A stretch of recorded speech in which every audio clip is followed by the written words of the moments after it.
시청자 여러분 안녕하십니까? 화요일 YTN24 시작합니다. 윤석열 대통령과 더불어민주당 이재명 대표의 영수회담을 앞두고 의제와 형식을 조율하기 위한 실무 협의가 오늘 진행될 것으로 전망되고 있습니다. 국민의힘은 당내 중진들을 중심으로 비상대책위원회 구성을 위한 논의를 이어갑니다. 국회 취재기자 연결합니다. 임성재 기자.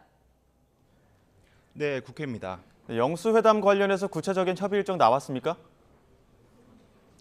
아직 구체적인 일정이 잡힌 건 아닙니다. 다만 어제 새롭게 임명된 대통령실 홍철호 신임 정무수석은 오늘 민주당 천준호 당대표 비서실장과 만나 의제 조율에 나서겠다고 밝힌 바 있습니다. 이에 따라 대통령실이 일정을 연기했던 실무 협의가 오늘 시작될 수 있을지 주목됩니다. 가장 관심을 끄는 건 어떤 의제가 오를지입니다. 민주당 박주민 원내수석 부대표는 아침 라디오 방송에 출연해 이 영수회담에 올라야 하는 의제로 크게 두 가지를 꼽았습니다.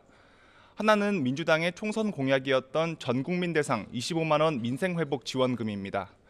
다른 하나로는 여야 간 의견 차이가 큰 최상병 특검법인데 윤 대통령이 수용적 태도를 보여야 한다고 촉구했습니다. 친명 좌장 정성호 의원은 다만 김건희 여사 특검법은 이재명 대표가 먼저 의제로 올리진 않을 거로 보인다고 예상했습니다.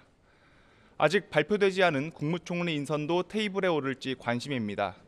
그런가 하면 어제 대통령실이 여당 중진 정진석 의원을 대통령 비서실장으로 임명한 데 대해 민주당은 잇따라 실망감을 드러내고 있습니다. 당 관계자는 아침 YTN과 통화에서 이 영수회담 국면으로 비유를 들며 이 왼손으로 악수하고 이 오른손으로 뺨을 때린 격이라고 표현하기도 해 이 야당의 의견 개진이 있을지 주목됩니다. 이런 가운데 민주당은 오늘 오전 11시 국회 정무위원회 전체 회의에서 이 민주유공자법의 국회 본회의 직회부를 추진합니다. 민주화운동 사망자, 부상자와 이 가족 유가족을 유공자로 인정하는 내용이 골자인데 이 꾸준히 반대 의사를 밝혀온 여당은 불참 의사를 밝혀 진통이 예상됩니다. 네, 이번엔 국민의힘 상황 알아보죠. 여당은 총선 참패 여진을 겪고 있는데 비대위원장 인선 작업은 어떻게 진행되고 있습니까? 네, 국민의힘은 총선 참패 이후 지도부 공백 사태 등 내용 수습에 집중하는 분위기입니다. 이 잠시 뒤 국회에선 당대표 권한대행인 윤재욱 원내대표 주재로 이 사선 이상 중진 의원 간담회를 엽니다. 지난주부터 윤 원내대표는 당선자와 원외위원장, 즉 낙선자들의 의견을 두루 청취해 왔는데요. 어제 자신이 비대위원장을 직접 맡지는 않는 대신 이 새 위원장을 추천하기로 의견을 모았습니다. 이 때문에 오늘 열리는 중진 간담회에서 이 새 비대위원장을 어떤 인물로 정할지 집중 논의될 거로 보입니다. 아직 어떤 인물이 위원장 자리에 앉을지 구체적인 윤곽이 드러나진 않은 상태인데요. 일단 최대한 빨리 위원장 선임을 하자는 기류가 형성된 만큼 이 중진들도 다양한 의견 개진을 할 거로 보입니다.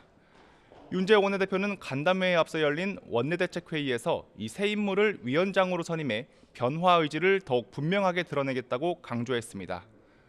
특히 간담회에선 새 비대위가 준비하게 될 이 전당대회와 관련한 의견 개진이 있을 가능성도 배제할 수 없습니다.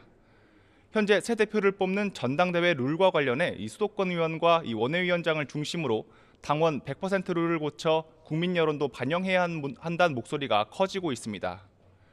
국민의힘 아침 회의에선 영수회담에 대한 의견도 나왔습니다. 윤재욱 원내대표는 민주당이 영수회담 의제로 추진하는 25만 원 민생회복 지원금에 대해 이 무리하게 돈을 풀면 물가 고통을 초래할 수 있다며 이 우려의 뜻을 거듭 강조했습니다. 지금까지 국회에서 전해드렸습니다.